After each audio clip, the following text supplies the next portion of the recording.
se viene evitato e se vengono prese misure rapide, urgenti, forti adesso. Cioè, faccio l'esempio, le misure che riguardano il coprifuoco non si sono dimostrate efficaci in Francia, neanche in Spagna.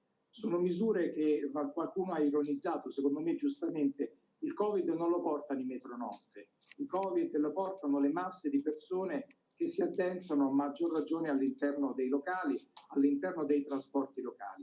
A parlare Walter Ricciardi, consulente del Ministro della Salute Speranza. Il raddoppio dei casi sottolinea a margine della presentazione del secondo Festival della Salute Globale organizzato dall'Università di Padova dal 9 al 15 novembre, un festival che si terrà online, può avvenire di giorno in giorno come già sta accadendo in Lombardia.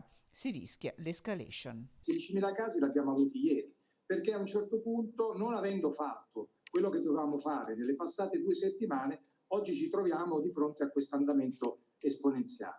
Quindi possiamo evitare il lockdown generale? Sì. Lo possiamo evitare con le misure prese attualmente? No.